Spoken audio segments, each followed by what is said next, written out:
राम राम किसान भाइयों आज बात करेंगे गेहूं की फसल में पहला पानी यानी पहली सिंचाई कब करनी चाहिए, कौन सी अवस्था में करनी चाहिए, ग्राउंड रूट अवस्था में करनी चाहिए। जिससे आप पहली सिंचाई ग्राउंड आउट अवस्था में करते हैं तो इससे आपको काफ़ी फायदे देखने को मिलते हैं, जिसे हम हिंदी में शिखर जड़ अवस्था कहते हैं। यदि ग्राउंड रोड अवस्था में कर देते हैं सिंचाई, इससे जड़ों का विकास अधिक होगा, इसमें कल्लों का फुटाव अधिक होगा, जिससे आपकी कल्लों की संख्या अधिक बढ़ेगी, इसमें फुटाव अधिक निकलेगा। जिससे ग्राउंड रोड अवस्था में पहले सिंचाई की बात करते हैं। वैज्ञानिक तौर पर पहली सिंचाई तो गेहूं में लगभग 21 से लेकर 25 दिन की अवस्था में मानी जाती है, जिसे क्राउन रोड अवस्था कहते हैं। यदि इस समय पहली सिंचाई हो जाती है तो सबसे ज़्यादा फायदा ये देखने को मिलता है कि आपकी फसल की बढ़वार सबसे बढ़िया चलेगी।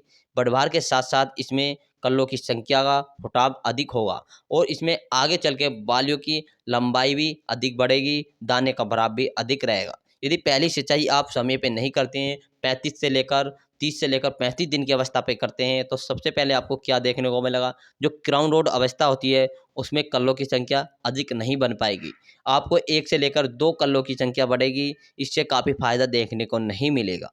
तो सबसे पहले जो आपकी फसल की 21 से लेकर 25 दिन की हो जाए तो आपको उसमें पहली क्राउन रोड अवस्था पर सिंचाई कर देनी चाहिए। बात करते हैं कि सिंचाई करते समय कौन कौन से खातों का भी प्रयोग करना चाहिए। सबसे पहले किसान साथियों, जब आपने अपनी गेहूं की बिजाई करी उस समय आपको बहुत ज़्यादा, जब गेहूं की बिजाई करते हैं उस समय खादों की बहुत किल्लत होती है, यानी खाद समय पर नहीं मिल पाता। जैसे एनपीके, डीएपी और सिंगल सुपर फास्फेट, ये खाद आपको समय पर नहीं मिल पाते हैं। तो आप पहली बिजाई करते समय यूरिया, डीएपी या 12-32-16 इनों का भी प्रयोग कर सकते हैं। इनकी मात्रा की बात करते हैं तो यूरिया की मात्रा आपको 30 से लेकर 45 किलोग्राम लेनी है, डीएपी की 30 से लेकर 35 किलोग्राम लेनी है, और सिंगल सुपर फास्फेट भी गिरना चाहते हैं तो आप 30 से 35 किलोग्राम सिंगल सुपर फास्फेट गिर सकते हैं। यदि किसान साथियों आपको सिर्फ सिंगल सुपर फास्फेट या डीएपी या एनपीके इनों में से एक खाद का प्रयोग करना है और यूरिया के साथ प्रयोग करना है।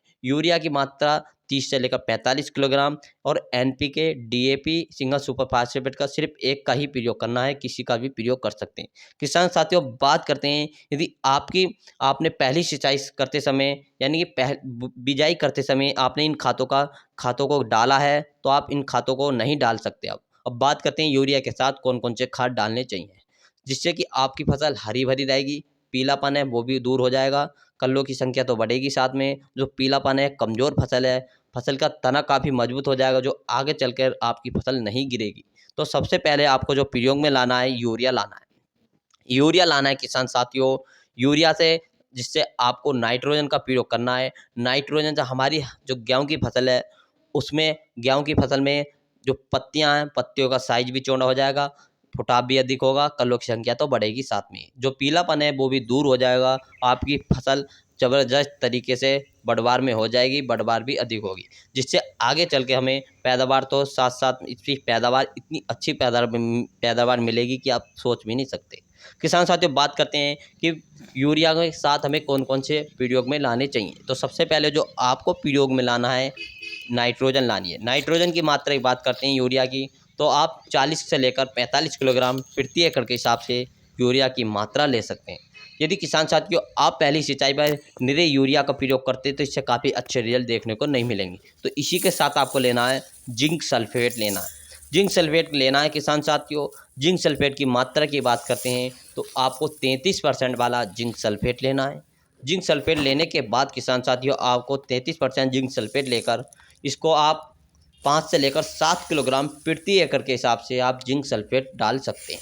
इसी के साथ आपको डालना है किसान साथियों मैग्नीशियम सल्फेट। मैग्नीशियम सल्फेट से आपकी पत्तियों का साइज चौड़ा होगा, पत्तियों में हरापन है, जो पत्तियां पीली पड़ जाती हैं किनारों पर वो भी दूर हो जाएगा। तो आपको मैग्नीशियम सल्फेट लेना है। मैग्नीशियम सल्फेट की बात करते हैं तो आपको 5 से लेकर 7 किलोग्राम ही मैग्नीशियम सल्फेट लेना है।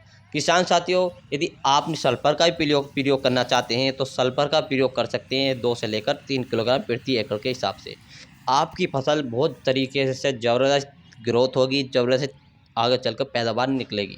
यदि किसान साथियों आप पर इन सभी खातों का रिजल्ट देखना चाहिए तो काफ़ी आपको रिजल्ट 5 से लेकर 7 दिन के अंदर अंदर इतना अच्छा रिजल्ट देखने को मिलेगा। यदि किसान साथियों आप पर किसी कारणवश आपको पैसे की दिक्कत है या कैसे भी है, तो हम आपको एक सबसे अच्छा बेस्ट फार्मूला बताते हैं, जिसका प्रयोग आपको मात्र 200 रुपये में मिलेगा। यदि किसान साथियों आपको ये फार्मूला कुल मात्र 200 रुपये में, इसके सिर्फ एक ही खाद का प्रयोग करना है, इससे आपकी कल्लों की संख्या इतनी बढ़ जाएगी आप सोच भी नहीं सकते। तो इस फार्मूला को हम अगली वीडियो में बात करेंगे। तो अगली वीडियो को देखने के लिए हमें कमेंट करके ज़रूर बताएं कि हम उस फार्मूला को बताएं या ना बताएं। हमें कमेंट करके ज़रूर बताएं। उस फार्मूला को मात्र आप 200 रुपये से भी कम का फार्मूला है। काम मात्र आपको इतना बढ़िया खाते हैं, खुद मैंने अपनी फसलों के अंदर प्रयोग करा है और अब मेरी फसल देख सकते हैं किसान साथियों। जब मैं आपको दिखाऊंगा कि इतनी ज़बरदस्त कल्ले की संख्या बढ़ रही है, तो अगली वीडियो में हम बात करेंगे उसी खाद में और उसी फसल के बारे में, उसी खेत के अंदर। किसान साथियों हमारी वीडियो अच्छी लगी तो हमें कमेंट करके ज़रूर बताएं कि उस खाद का प्रयोग, उस खाद का उसके ऊपर वीडियो बनानी चाहिए नहीं बनानी चाहिए, हमें कमेंट करके ज़रूर बताएं। मिलेंगे